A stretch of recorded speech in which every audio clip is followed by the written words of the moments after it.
Graph record. The devil. Yurii Andreievich raged in silent indignation. He can't stop. Why isn't he ashamed of chewing on the same cud all these years? How can he go on listening to the sound of his own voice, the wretched dope fiend? Day and night he goes on. God, how I hate him. As God is my witness, I'll murder him someday. Tonya, my darling, my poor child. Where are you? Are you alive? Dear Lord, she was to have her baby long ago. How did she get through the confinement? Have we got a son or a daughter? My dear ones, what is happening to all of you? Tonya, you are my everlasting reproach. Lara, I daren't speak your name for fear of gasping out my life. Oh God! God! And that loathsome, unfeeling brute is still talking. One day he'll go too far and I'll kill him. I'll kill him. 6. The Indian summer was over. It was a clear, golden autumn day. At the western end of Fox's Thicket the wooden turret of a blockhouse built by the whites showed above the ground. Here Yurii Andreievich had arranged to meet Dr. Lajos, to discuss various service matters. He arrived on time and, waiting for his friend, strolled along the edge of the crumbling earthworks, climbed into the watchtower, and looked out of the slits in front of the now empty machine gun nests at the wooded distance beyond the river. The autumn had already clearly marked the frontiers between the coniferous and the deciduous trees. Between the gloomy, bristling walls of almost black pines, the leafy thickets shone flame and wine-colored like medieval towns with painted and gold-roofed palaces built of the timber cut down in the thickness of the forest. The earth at the doctor's feet, inside the trench and in the ruts of the forest road, was hard with ground frost and heaped with small dry willow leaves, curled up in little scrolls. The autumn smelled of these brown, bitter leaves and of many other things. Greedily he breathed in the mixed peppery smell of frostbitten apples, bitter dry twigs, sweetish damp earth, and the blue September mist that smoked like the fumes of a recently extinguished fire. He did not hear Lajos come up behind him. "How are you, colleague?" Lajos said in German. They discussed their business. There are 3 points. First, the court-martial of the vodka brewers. Second, the reorganization of the field ambulance and the pharmacy. And third, my proposal for the treatment of mental illnesses. I don't know whether you agree with me, my dear Lajos, but from what I observe we are going mad, and modern forms of insanity spread like an epidemic. It's a very interesting question. I'll come to it in a moment. But first I'd like to mention something else. There is unrest in the camp. There is sympathy with the vodka brewers. Moreover, the men are worried about their families who are fleeing from the whites.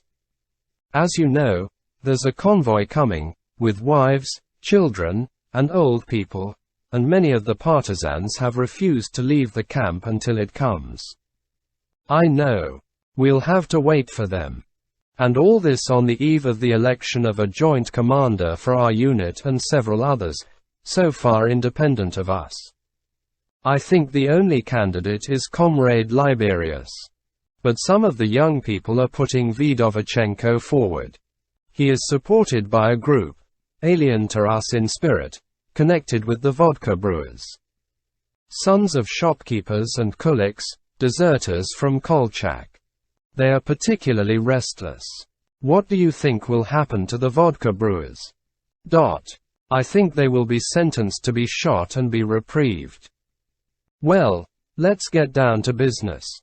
First, the field ambulance. All right. But I must tell you that I am not surprised at your suggestion for preventive psychiatry. I believe in it myself.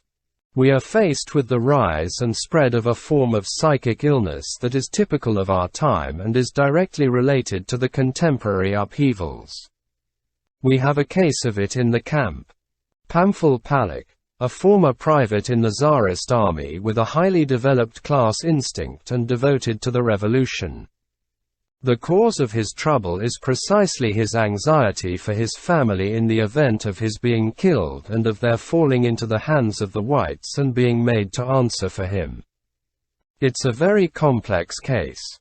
I believe his family is one of those who are coming in the convoy. I don't know enough Russian to question him properly. You could find out from Angela or Kamenodvorsky. He ought to be examined. I know Palik very well.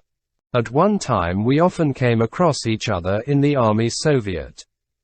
Swarthy and cruel with a low forehead. I can't think what good you find in him. He was always for extreme measures, harshness, execution. I've always found him repellent. All right, I'll see what I can do about it. 7. It was a clear, sunny day. The weather had been still and dry for a whole week. The usual rumble of noise hung over the large camp, like the distant roar of the sea. There were footsteps, voices, axes chopping wood, the ringing of anvils, the neighing of horses, the barking of dogs, the crowing of cocks. Crowds of sunburned, smiling men with shining white teeth moved through the forest. Those who knew the doctor nodded to him, others passed him by without a greeting. The men had refused to leave Fox's thicket until their families had caught up with them, but now the fugitives were expected shortly and preparations for the move were being made. Things were being cleaned and mended, crates nailed down, carts counted and checked over. There was a large clearing in the middle of the wood where meetings were often held. It was a sort of mound or barrow on which the grass had been trodden down. A general meeting had been called that day for an important announcement. Many of the trees in the forest had not yet turned. In its depths they were still fresh and green. The afternoon sun was setting behind the forest, piercing it with its rays, and the leaves, letting them through, glowed green like transparent bottle glass. In an open space outside his tent, Kamenodvorsky, the chief liaison officer, was burning papers, discarded rubbish from General Kappel's records that had fallen into his hands, as well as papers from his own partisan files. The fire with the setting sun behind it was as transparent as the leaves.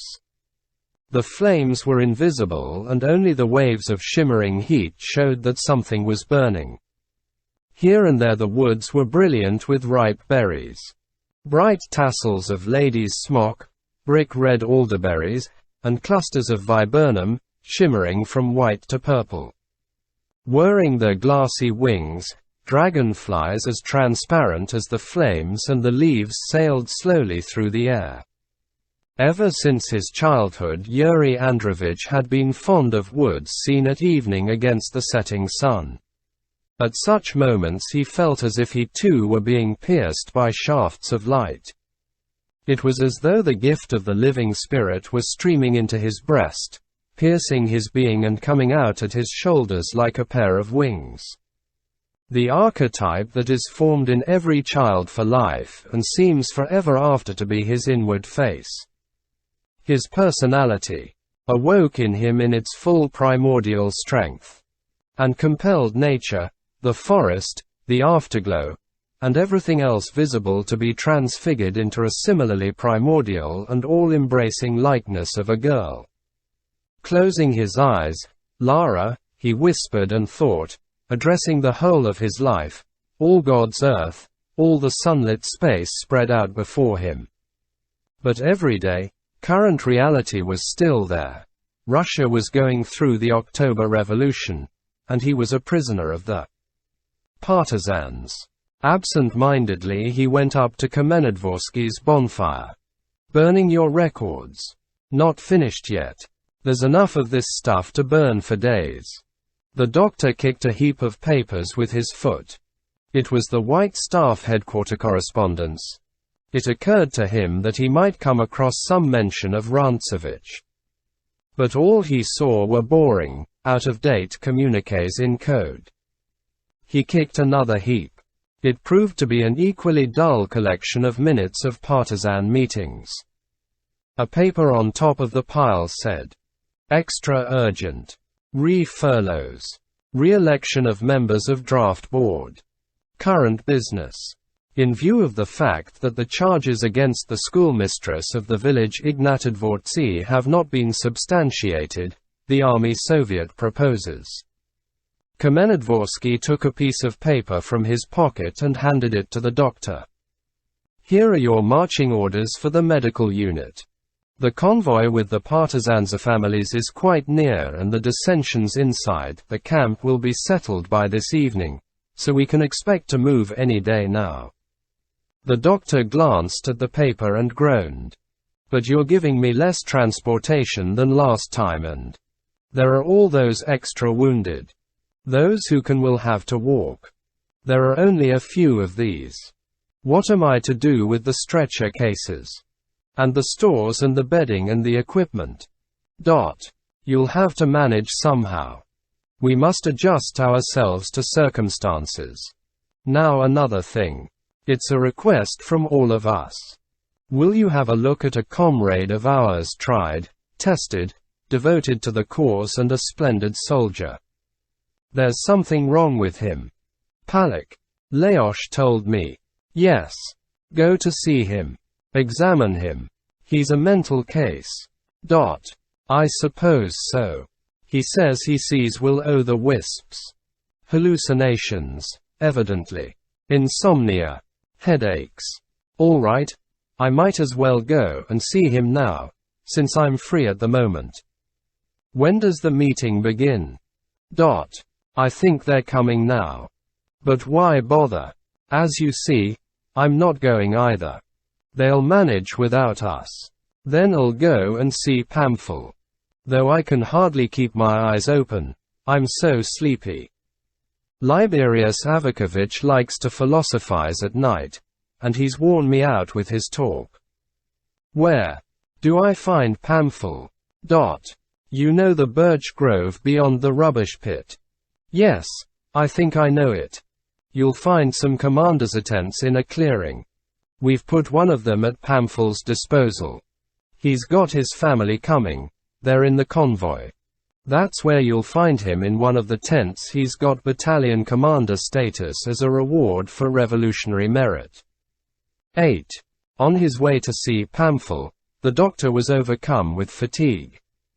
It was the cumulative effect of several sleepless nights. He could go back to his dugout and lie down, but he was afraid of staying there, for at any moment Liberius might come in and disturb him. He stopped in a glade scattered with golden leaves from the surrounding woods. They lay in a checkerboard pattern, and so did the low rays of the sun falling on their golden carpet. This double, crisscross brightness made your head spin and sent you to sleep like small print or a monotonous murmur. The doctor lay down on the silkily rustling leaves, his head on his arm and his arm on a pillow of moss at the foot of a tree. He dozed off at once. The dazzle of light and shadow that had put him to sleep now covered him with its patchwork so that his body, stretched on the ground, was indistinguishable from the kaleidoscopic brilliance of the rays and leaves, invisible as if he had put on a magic cap. But soon the very force of his desire and need for sleep aroused him.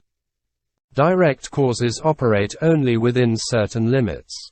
Beyond him they produce the opposite effect. His wakeful consciousness, not finding any rest, worked feverishly of its own momentum. Thoughts whirled and wheeled inside his head. His mind was knocking like a faulty engine. This inner confusion worried and exasperated him. That swine Liberius, he thought indignantly. As if there weren't enough things in the world to drive people mad. He has to take a sane man and turn him deliberately into a neurotic by keeping him a prisoner and boring him with his friendship and chatter. Someday I'll kill him. Folding and unfolding like a scrap of colored stuff, A brown speckled butterfly flew across the sunny side of the clearing. The doctor watched it sleepily, choosing a background with a color like its own. It settled on the brown speckled bark of a pine and became indistinguishable from it, vanishing as completely as Yurii Andreievich, hidden by the play of light and shadow, had vanished.